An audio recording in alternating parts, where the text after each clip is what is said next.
Bismillahirrahmanirrahim. So now let's talk about the formulation of partial differential equations by eliminating arbitrary constants. जो equation या example हमारे पास मौजूद है वो है x square over a square plus y square over b square plus u square over c square is equals to 1। यहाँ पे u जो है वो डिपेंडेंट वेरिएबल है जो डिपेंड कर रहा है x और y पे, जबकि a, b, c ये हमारे पास आर्बिट्रेरी कॉन्स्टेंट्स हैं। ठीक है, केस नंबर 3 में हमने स्टडी किया था कि when the number of arbitrary constant, जब आर्बिट्रेरी कांस्टेंट का जो नंबर है वो ज़्यादा हो, ग्रेटर देन हो किसके कंपेयर्ड इंडिपेंडेंट वेरिएबल से, तो जो हमारे पास इन कांस्टेंट्स की एलिमिनेशन है उसकी वजह से जो PDEs आएंगी वो एक होगी या एक से ज़्यादा भी हो सकती है, लेकिन उनका ऑर्डर हमेशा एक से ज़्यादा होगा। मतलब जो हाईएस्ट ऑर्डर डेरिवेटिव होगा वो या तो 2 होगा, 3 होगा या फिर so on. Highest order derivative होंगे, फर्स्ट ऑर्डर PDE नहीं बनेगी बल्कि हायर ऑर्डर PDE बनेगी। ठीक है, so now let's move toward the solution. So rewrite करते हैं अपनी इक्वेशन को। सबसे पहले अब हमारे पास दो इंडिपेंडेंट वेरिएबल्स हैं x और y। इस इक्वेशन को हम पार्शियली डिफरेंशिएट कर सकते हैं x और y की रिस्पेक्ट से। सो पहले हम ये कर लेते हैं कि पार्शियली डिफरेंशिएट कर लेते हैं विद रिस्पेक्ट टू x के। सो टर्म बाय टर्म यहीं पर इधर लिख लें तो कोई मसला नहीं है जी। अब 1/a तो a स्क्वायर कॉन्स्टेंट है, x स्क्वायर का derivative with respect to x क्या होगा 2x। ठीक है, प्लस अब y भी कांस्टेंट है, b भी कांस्टेंट है। क्यों? क्योंकि डेरिवेटिव हम x के रिस्पेक्ट से कैलकुलेट कर रहे हैं। सो 0 1/c स्क्वायर। अब इसका u स्क्वायर का डेरिवेटिव x के रिस्पेक्ट से एग्जिस्ट करेगा बिकॉज जब x में चेंज आएगा तो u में भी चेंज आएगा, u is depending on x। सो उसके लिए पहले पावर रूल 2u और उसके बाद इस u का derivative with respect to x के कैलकुलेट करना है। ठीक है, सो इसको अब सिंप्लीफाई कर लेते हैं। कांस्टेंट का derivative 0, so it will be 2x over a square plus 1/c square. इसको भी यूं ही कर लेते हैं 2u over c square and partial u by partial x is equals to 0।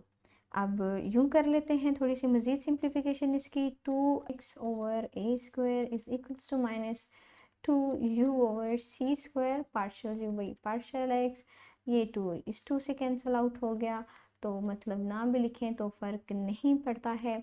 अब हम ये कर सकते हैं कि यहाँ से कॉन्स्टेंट्स को सेपरेट कर सकते हैं, मतलब क्रॉस मल्टीप्लिकेशन कर लें।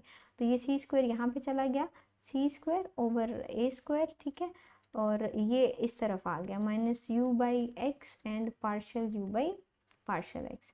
इसे इक्वेशन नंबर 2 का नाम दे लेते हैं। ठीक है, अब देखें c square over a square constant को हमने कुछ हद तक जो है वो सेपरेट कर लिया है। अब हम दोबारा ये करते हैं कि इस फर्स्ट ऑर्डर डेरिवेटिव का जो है इक्वेशन हमारे पास आ रही है, इसे हम दोबारा से पार्शियली डिफरेंशिएट कर लेते हैं विद रिस्पेक्ट टू x के।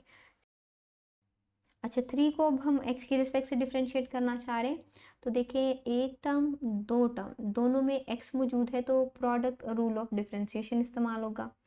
फिर प्रोडक्ट रूल ऑफ डिफरेंशिएशन में जब इस टर्म का डेरिवेटिव आएगा तो न्यूमरेटर में भी x है, डिनोमिनेटर में भी x है, तो क्वोशिएंट रूल ऑफ डिफरेंशिएशन इस्तेमाल करना पड़ेगा। मतलब अगर इसको हम डिफरेंशिएट करते हैं सिंप्लीफाइड फॉर्म को विद रिस्पेक्ट टू x तो वो काफ़ी कॉम्प्लिकेटेड और मेसी हो जाएगी। तो हम ऐसा करते हैं कि इस इक्वेशन को पार्शियली डिफरेंशिएट कर लेते हैं विद रिस्पेक्ट टू x के। ठीक है, तो इसे 2 का नाम दे लें, इसे 3 का नाम दे लेते हैं और इसे फिर हम किसको करें 2 को। ठीक है, ये इसका आसान होगा, बिल्कुल सेम है, इक्वल है, बस हम इस इक्वेशन की इस रिप्रेजेंटेशन को इस्तेमाल करेंगे। सो दोनों तरफ अब फिर से कर लेते हैं x over a square minus बाहर ले लेते हैं जी, और पार्शियल बाई पार्शियल x और u over c square partial u by partial x। देखिए अब यहाँ पे भी प्रोडक्ट रूल ऑफ डिफरेंशिएशन इस्तेमाल होना है, लेकिन इसमें एक एक्स्ट्रा स्टेप ये आ रहा था कि हमें फिर क्वोशिएंट रूल ऑफ डिफरेंशिएशन भी इसके अंदर इस्तेमाल करना पड़ना था, लेकिन अभी कुछ हद तक उससे आसान है। ठीक है, so 1/a square as it is, x का derivative with respect to x 1 minus as it is, और इसको करते हैं अब first term as it is. मेरा दिल है कि इस 1/c स्क्वायर को बाहर निकाल लेते हैं कांस्टेंट को, तो अंदर बच जाएगा फिर ये वाली टर्म यहाँ पे फिर नहीं होगी, तो अंदर यही बचेगा, ठीक है। सो इसको वैसे ही स्टेप में तो लिखेंगे, first term as it is और दूसरी टर्म का derivative with respect to x, फिर फर्स्ट टर्म का derivative partial u by partial x और second term as it is, ठीक हो गया। ये फर्स्ट टर्म थी और ये सेकेंड टर्म थी। दोबारा से लिख लेते हैं, 1/a² मल्टीप्लाई होके तो वैसे ही आएगा -1/c², और ये u, अब फर्स्ट ऑर्डर डेरिवेटिव का दोबारा डेरिवेटिव कैलकुलेट करेंगे तो ये होगा partial square u by partial x², और अब ये दोनों आपस में मल्टीप्लाई हो रहे हैं, जैसे हम करते हैं ना x dot x is equals to x², तो इनके साथ भी बिल्कुल वही मामला होगा, ये इसका डिग्रीज इनकी ऐड हो जाएंगी, ये सेकेंड ऑर्डर डेरिवेटिव नहीं बनेगा, ठीक है, ये फर्स्ट ऑर्डर डेरिवेटिव की ही पावर ऐड होगी। समझ आई? अच्छा, अब हम ये कर सकते हैं कि इस c² को इस तरफ ले जाएं, तो क्या बना जी, c²/a² और यहाँ माइनस, और ये u partial square u by partial x² plus partial u by partial x का होल स्क्वायर, ठीक है। अब ये माइनस बाहर है तो एवेल्युएट कर लेते हैं, इसके साथ प्लस है, ठीक है, तो प्लस माइनस माइनस और यहाँ पे भी माइनस आएगा, ठीक है, माइनस प्लस माइनस ये हो गया। अब हम इसे अपनी इक्वेशन नंबर 4 कह लेते हैं, सही है। अब देखें 4 है, 4 में भी c² और ओवर a² की वैल्यू है, 3 है, 3 में भी c² ओवर a² की वैल्यू है, तो चाहे 3 को 4 में इस्तेमाल कर लें, 4 को 3 में इस्तेमाल कर लें, कोई फ़र्क नहीं पड़ेगा। हम ऐसा करते हैं, 3 को 4 में लिख लेते हैं। सो यहाँ पे देखें, पहले तो हम ये कर लेते हैं कि 4 में इस्तेमाल कर रहे हैं, तो मैं यहाँ पे अगर 4 को रीराइट कर लूँ फॉर योर बेटर अंडरस्टैंडिंग, 4 में हमने 3 इस्तेमाल करनी है, तो 3 इस्तेमाल करने का मतलब ये है कि इसकी जगह पे हम ये वैल्यू लिखते हैं। सो वो वैल्यू लिख देते हैं, वो है जी -u/x partial u by partial x, ठीक हो गया। अब देखिए माइनस के साथ दोनों साइड को मल्टीप्लाई कर दें तो ये सारी टर्म्स जो हैं वो प्लस की हो जाएंगी, ठीक हो गया। अब मज़ीद थोड़ी सी सिंप्लीफिकेशन कर लेते हैं, और सिंप्लीफिकेशन में ये करते हैं कि x को जो है दोनों तरफ मल्टीप्लाई कर लेते हैं, x को डिनोमिनेटर से हटा देते हैं। सो इधर भी x के साथ मल्टीप्लाई होगा, इस टर्म के साथ भी x मल्टीप्लाई होगा, पार्शियल स्क्वायर u और पार्शियल x², इस टर्म के साथ भी x मल्टीप्लाई होगा, ठीक हो गया। अब ये x इस x के साथ कैंसिल आउट हो जाएगा, ठीक हो गया। सो बाकी सारी इक्वेशन इस तरह से लिख सकते हैं। अब इस तरफ हाईएस्ट ऑर्डर डेरिवेटिव है, तो ऐसा करते हैं, इस टर्म को उस जानिब ले जाते हैं। सो यहाँ पे ऐड हो रही है तो उधर जाके ये माइनस होगी, ठीक है। So this is our final partial differential equation, जिसको हम यूँ भी लिख सकते हैं इज इक्वल्स टू 0। तो चलें जी, अब हम ये करते हैं कि इक्वेशन नंबर 1 को पार्शियली डिफरेंशिएट कर लेते हैं विद रिस्पेक्ट टू y के, ठीक है। तो y के लिए भी यही करेंगे जी, ऐसे ही जैसे x के लिए किया था, और बिल्कुल अब बहुत स्पीड से करेंगे, कुछ स्टेप्स जो है हम खा पी जाएंगे, ठीक है, वो नहीं करेंगे दोबारा से, because we have already solve the previous one in very detail. So अभी बस जल्दी जल्दी से करने की कोशिश करेंगे। u² over c² is equals to 1, और 1 का भी पार्शियल डेरिवेटिव y के रिस्पेक्ट से लेना है, और अब x भी कांस्टेंट, a भी कांस्टेंट, y के रिस्पेक्ट से डेरिवेटिव 0, और 1/b² एज इट इज़, और इसका derivative 2y plus 1/c² as it is, और डेरिवेटिव है 2u partial u by partial y is equals to 0। Simplify करके लिख सकते हैं 2y/b² plus 2u over c² partial u by partial y is equals to 0, ठीक है। अब इसी तरह से हम जैसे उसमें सेपरेट किया था, इसे भी सेपरेट कर लेते हैं, एंड ये हो जाएगा 2c over c² partial u by partial y, ये जो 2 है इस 2 से कैंसिल आउट हो जाएगा। इस इक्वेशन को हम नाम दे लेंगे इक्वेशन नंबर 6 का, ठीक है, सॉरी यहाँ पे u आएगा। सो अब ऐसा करते हैं कि एक और इक्वेशन जो है लिख लेते हैं, ऐसे करने से c² over b² and -u over y and partial u by partial y, सही हो गया। इसे इक्वेशन नंबर 7 का नाम दे लें। इसे 6 का नाम क्यों दिया है, क्योंकि इसमें जब हम दोबारा y के रिस्पेक्ट से डिफ्रेंशिएशन करेंगे तो आसान हो जाएगा।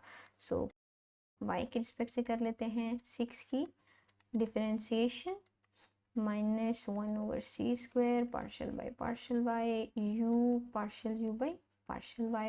Again we have to use the product rule of differentiation. ये 1/b² इसका आंसर आ गया, -c² और u as it is. Second term का derivative with respect to y plus, अब फर्स्ट टर्म का डेरिवेटिव था partial u by partial y और second term as it is लिखी, तो इनकी पावर्स ऐड होंगी. ठीक है, सो यहाँ पे स्क्वायर बन जाएगा, ये रहा. c² को सर्व कर लेते हैं, c²/b² माइनस इसके साथ मल्टीप्लाई किया तो partial square u by partial y² minus partial u by partial y का whole square.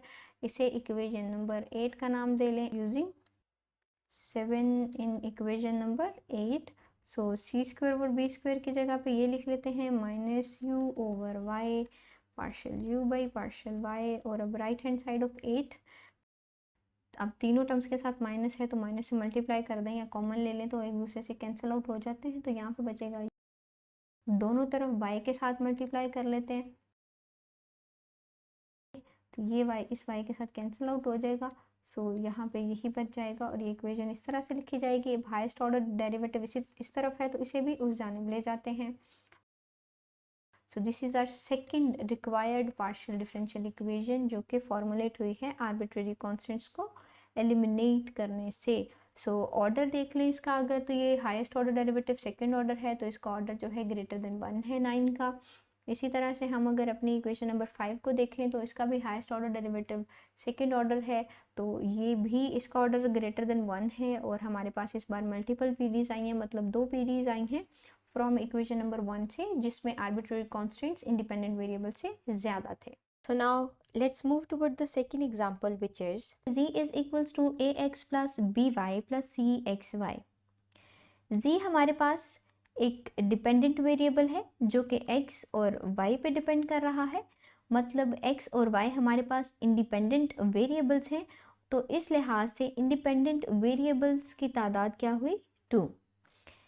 a b c तीनों आर्बिट्रेरी कॉन्स्टेंट्स हैं. ठीक है, तो इस लिहाज से आर्बिट्रेरी कॉन्स्टेंट्स की तादाद क्या हुई?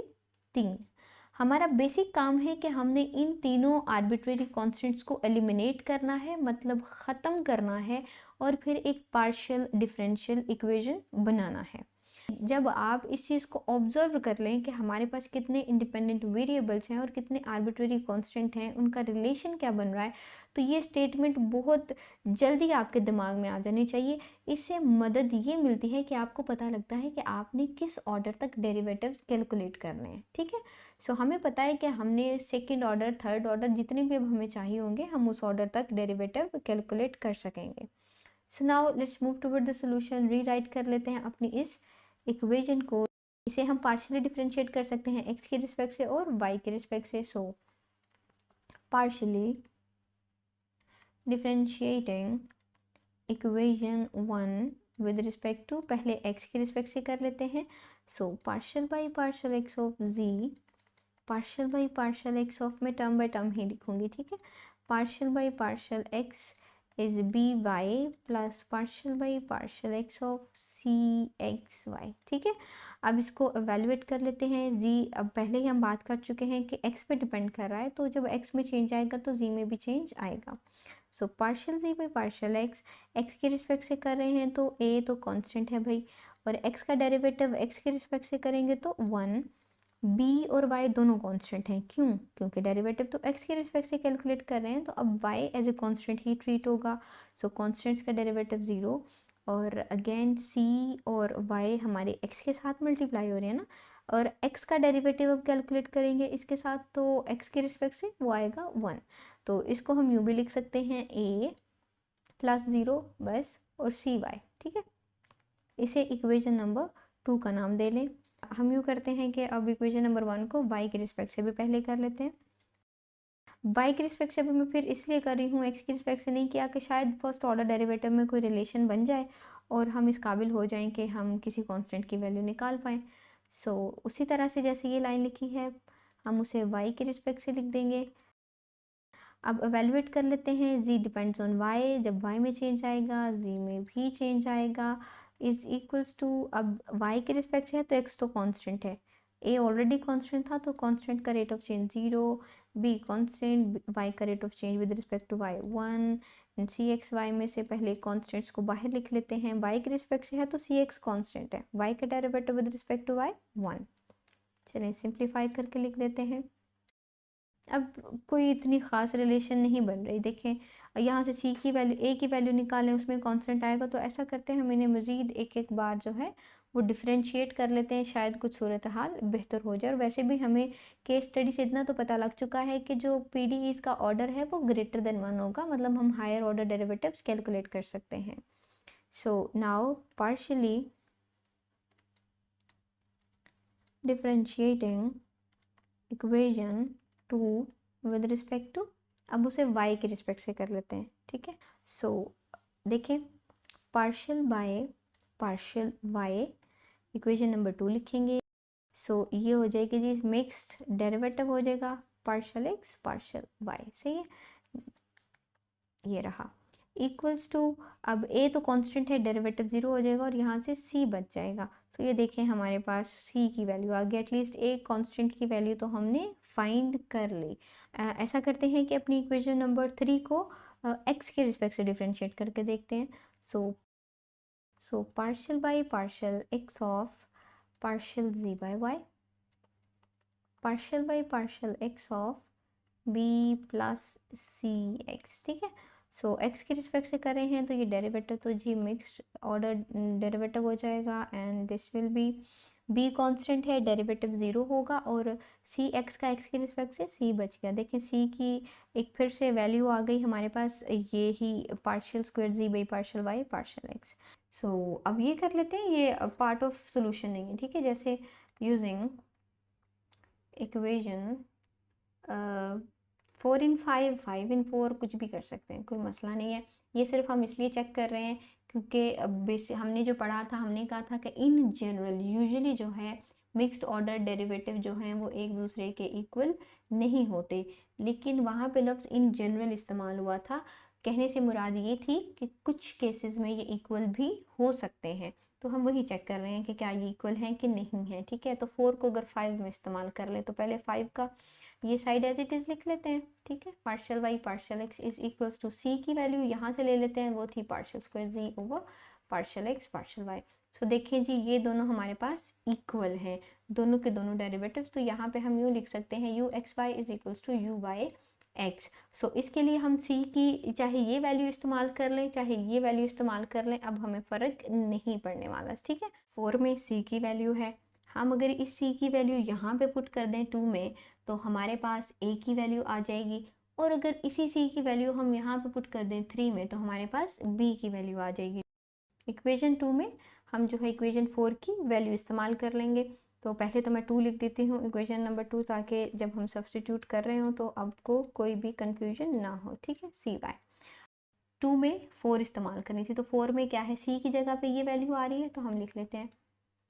देखें ये हमारी 4 में 2 इस्तेमाल हो गई। अब क्या कर सकते हैं, थोड़ी सी मज़ीद सिंप्लीफिकेशन, हमें सिर्फ a चाहिए, तो ये टर्म जो है इस तरफ ले जाते हैं, इस तरफ ये प्लस की है, इधर जाके माइनस की हो जाएगी, तो यूँ हो जाएगा पार्शियल जी बाई एक्स, और ये वाली term partial square z by partial x partial y, y is equals to a। इसे हम इक्वेशन नंबर 6 का नाम दे लेंगे, 5 हमारे पास ऑलरेडी हो चुकी हैं। अब इसी तरह से हम ये कर लेंगे यूजिंग 4 इन इक्वेशन 2 सॉरी 3 में इस्तेमाल कर लेंगे, ठीक है। तो सबसे पहले तो मैं 3 इक्वेशन यहाँ पे लिख देती हूँ, वो है, अब हमने 4 c की वैल्यू इधर सब्सटीट्यूट कर देनी है, तो वो कर देते हैं जी, सिंप्लीफाई कर लेते हैं, it will be partial ji by y. Again इसी तरह से हमें सिर्फ b चाहिए, b की वैल्यू फाइंड करनी है, ये इधर ऐड हो रही है तो यहाँ पे आके हो जाएगा partial square z by partial x partial y, और ये x अभी किया तो यूँ जाता है कि कोफिशिएंट की प्लेस में वेरिएबल को लिखते हैं और इसे भी कोफिशिएंट की प्लेस में लिखते हैं, ठीक है। y सॉरी x और partial x partial y is equals to b, ठीक है। अब ये हमारे पास इक्वेशन नंबर 7 आ गई। अब देखें c की भी वैल्यू मौजूद है, a की भी वैल्यू मौजूद है, b की भी वैल्यू मौजूद है, तो हम इन्हें इस्तेमाल कर सकते हैं अपनी इक्वेशन नंबर 1 में, ठीक है। तो पहले मैं इक्वेशन 1 लिखती हूँ, ठीक है। अब हम कांस्टेंट की जगह पे उनकी वैल्यू सब्स्टिट्यूट कर देते हैं। आप डायरेक्ट भी साथ साथ लिख सकते हैं, ठीक है। मैं जैसे आपको समझाने के लिए इस तरह से लिख रही हूँ। तो ए की वैल्यू क्या है हमारे पास, बी की वैल्यू सब्स्टिट्यूट करेंगे, और सी की वैल्यू क्या थी हमारे पास, पार्शियल स्क्वायर जी over partial x partial Y. ठीक हो गया, समझ आ गई होगी यहाँ तक। अगर नहीं भी आई तो दोबारा स्टेप को देख लीजिएगा रिवाइंड करके। सो z इज इक्वल्स टू, हम मल्टीप्लाई कर देते हैं, इस x को इस टर्म के साथ भी मल्टीप्लाई करना है और इस टर्म के साथ भी। अब ये प्लस और फिर पार्शियल एक्स वाई जो है पहले लिख लेते हैं, ठीक है। So X Y partial square जी over partial x partial Y, सही हो गया। अब देखें हमारे पास क्या सिचुएशन बन रही है। ये दोनों टर्म्स सेम हैं, बस प्लस और माइनस का फ़र्क है, तो कट गई आपस में। तो जो हमारे पास टर्म्स बच गई वो हैं Z X partial ji by partial X minus, अब ये लिख लेते हैं पहले जी, कोई बात नहीं, अरेंजमेंट से कोई फ़र्क नहीं पड़ता। तो y अब minus x by partial square ji over partial x partial y, ठीक है। So this is the solution जो हमें चाहिए था। कॉन्स्टेंट्स तो यहीं पे एलिमिनेट हो गए थे इक्वेशन नंबर 1 से, लेकिन हमने उसको थोड़ा सा मज़ीद सिंप्लीफाई कर लिया, और जो आंसर हमारे पास आया है वो एक पार्शियल डिफरेंशियल इक्वेशन है, क्योंकि इसमें पार्शियल डेरिवेटिव्स इन्वॉल्व हैं। ऑल्सो इस इक्वेशन का ऑर्डर क्या है, 2 है। So now let's move toward the third example, which is ax plus by plus cu is equals to 1। चलें अब सॉल्यूशन की तरफ बढ़ते हैं। तो सबसे पहले अपनी इक्वेशन को रीराइट कर लेते हैं। अब हमारा बेसिक काम है इस ए बी और सी को एलिमिनेट करना। सो इसे हम इक्वेशन नंबर 1 का नाम दे लेते हैं। हमारे पास इंडिपेंडेंट वेरिएबल्स हैं, वो 2 हैं, x और y है। सो हम ये करेंगे कि पहले x के रिस्पेक्ट से डिफ्रेंशिएट कर लेंगे, फिर y के रिस्पेक्ट से डिफ्रेंशिएट कर लेंगे। So partially differentiating equation 1 with respect to x, ठीक है। So partial by partial x, तो पूरी इक्वेशन अगर हम दोबारा लिख लें, अब ये करेंगे कि टर्म बाय टर्म डिस्ट्रीब्यूशन कर लेंगे, is equals to partial by partial x of 1। अब एवेल्युएट कर लेंगे इन पार्शियल डेरिवेटिव्स को। सो ए कांस्टेंट है, x का डेरिवेटिव x के रिस्पेक्ट से क्या आएगा, 1, प्लस b और y कांस्टेंट हैं, क्योंकि डेरिवेटिव हम x के रिस्पेक्ट से कैलकुलेट कर रहे हैं, और कांस्टेंट का रेट ऑफ चेंज क्या होता है, 0। इसी तरह से c अगर हम बाहर निकाल लें, ठीक है, हमने कहा है कि u is depending on x and y, तो जब फिर x में चेंज आएगा तो उसके कोरस्पॉन्डिंग u में भी चेंज आएगा। So change in u with respect to change in x is equals to right hand side पे 1 का डेरिवेटिव 0। सिंप्लीफाई करके लिख लेते हैं, ये होगा c partial u by partial x is equals to 0। अब एक बार जब हमने x की रिस्पेक्ट से पार्शियल डेरिवेटिव कैलकुलेट किया है, तो उससे हुआ ये है कि b एलिमिनेट हो गया, ठीक है। b अब इस इक्वेशन में हमें नज़र नहीं आ रहा, इसे हम इक्वेशन नंबर 2 का नाम दे लेते हैं। एक बार और हम इसे अगर पार्शियली डिफ्रेंशिएट कर लें x के रिस्पेक्ट से, सो आप देखेंगे कि a भी एलिमिनेट हो जाएगा। सो फिर उसी तरह से पार्शियल बाई पार्शियल x, लेकिन अभी मैं जो है टर्म बाय टर्म यहीं पे डिस्ट्रीब्यूशन कर दूंगी, और partial u by partial x is equals to partial by partial x of 0। Constant था c, तो बाहर लिख लिया। a कांस्टेंट है, डेरिवेटिव x की रिस्पेक्ट से 0, c एज इट इज़ लिखेंगे। अब फर्स्ट ऑर्डर डेरिवेटिव को दोबारा से डिफ्रेंशिएट करेंगे सेम वेरिएबल की रिस्पेक्ट से, तो ये सेकेंड ऑर्डर डेरिवेटिव बन जाएगा। So partial square u by partial x square, और 0 का डेरिवेटिव अगेन 0। इसको सिंप्लीफाई करके अगर हम लिखें तो ये है c partial square u by partial x square is equals to 0। तो यहाँ पे गौर करें कि हमारे पास जो है c इस टर्म के साथ मल्टीप्लाई हो रहा है डेरिवेटिव के साथ, तो इस तरफ डिनोमिनेटर में चला जाएगा। सो ये हो जाएगा partial square u by partial x square and 0 by c and which is equals to 0। So ये हमारे पास एक ऐसी पार्शियल डिफरेंशियल इक्वेशन आई है जिसमें कोई भी कांस्टेंट मौजूद नहीं है, इसे हम इक्वेशन नंबर 3 का नाम दे लेंगे। अब हम ऐसा करते हैं कि अब हमारे पास जो इक्वेशन नंबर 1 है उसे y की रिस्पेक्ट से, जो हमारा सेकंड इंडिपेंडेंट वेरिएबल है, उसकी रिस्पेक्ट से भी डिफरेंशिएट कर लेते हैं। अब हम y की रिस्पेक्ट से कर रहे हैं, तो y की रिस्पेक्ट से भी मैं अभी जो है direct term by term distribution ही कर दूंगी। सो y की रिस्पेक्ट से कर रहे हैं, a भी कांस्टेंट है, x भी कांस्टेंट है, सो कांस्टेंट का rate of change 0, plus y की रिस्पेक्ट से कर रहे हैं तो b तो बाहर आएगा, y का derivative with respect to y क्या होगा 1, प्लस c उसी तरह से u y पे डिपेंड कर रहा है, तो जब y में चेंज आएगा तो u में भी चेंज आएगा, एंड राइट हैंड साइड का डेरिवेटिव 0। अब मज़ीद सिंप्लीफाई कर लेते हैं भाई, अगेन y के रिस्पेक्ट से डिफ्रेंशिएट कर लेते हैं, इसे इक्वेशन नंबर 4 का नाम दे लें। तो उसी तरह से partial y of b plus c partial y of partial u by partial y is equals to 0 लिख दें या डेरिवेटिव भी साथ लिख दें। सो b का derivative with respect to y will be 0, और फर्स्ट ऑर्डर डेरिवेटिव का दोबारा से रेट ऑफ चेंज कैलकुलेट करेंगे तो वो हमारे पास सेकेंड ऑर्डर डेरिवेटिव बन जाएगा is equals to 0.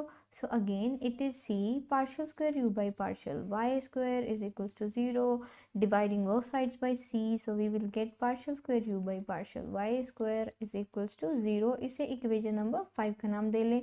ये भी PDE है बिकॉज इसमें पार्शियल डेरिवेटिव इन्वॉल्व है, और इसमें आर्बिट्रेरी कांस्टेंट मौजूद अभी नहीं है, वो हमने एलिमिनेट कर दिए हैं, ठीक है।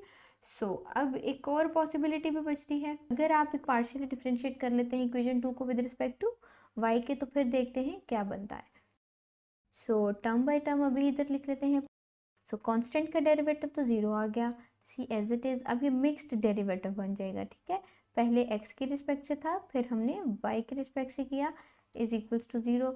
यहाँ से भी हमारे पास जो इक्वेशन बच रही है वो क्या है जी, यहाँ पे देखें c partial square u by partial x partial y is equals to 0। Again c के साथ डिवाइड कर दे दोनों साइड्स को, तो हमारे पास आ जाएगा partial square u by partial x partial y is equals to 0।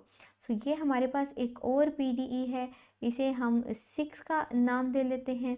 इसी तरह से हम अगर अपनी इक्वेशन नंबर 4 को देखें, ठीक है, तो इसे अगर x के रिस्पेक्ट से डिफरेंशिएट कर लें, क्योंकि y के रिस्पेक्ट से एक बार हम कर चुके हैं, तो हम अब इसे x के रिस्पेक्ट से अगर करेंगे तो भी b जो है एलिमिनेट हो जाएगा।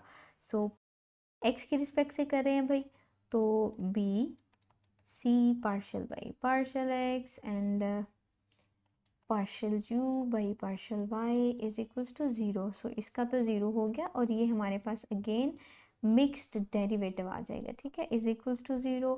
और इसको सिंप्लीफाई करने से भी क्या आ रहा है, partial square u by partial y partial x is equals to 0।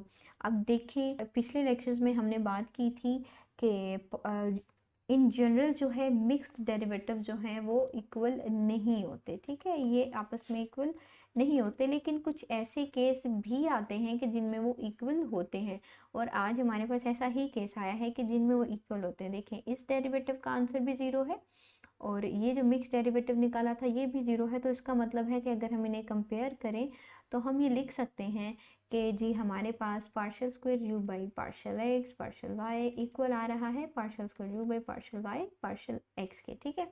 जो हमारे पास PDE आई है 7, और जो हमारे पास PDE आई है 6 में, ठीक है, ये दोनों सेम है, तो इसकी जगह पे हम एक ही पार्शियल डिफरेंशियल इक्वेशन लिखेंगे। हमारे पास जो पार्शियल डिफरेंशियल इक्वेशंस आई हैं वो है 3, 6, इसके अलावा 5 और 7 को भी जो है हम as a partial differential equation, obviously same है, लेकिन हम सिर्फ ये करेंगे कि जो डिस्टिंक्ट होंगी, जो डिफरेंट होंगी, उन्हें रखेंगे, ठीक है। हम जो है काउंट करेंगे 3, 6 एंड 5 को।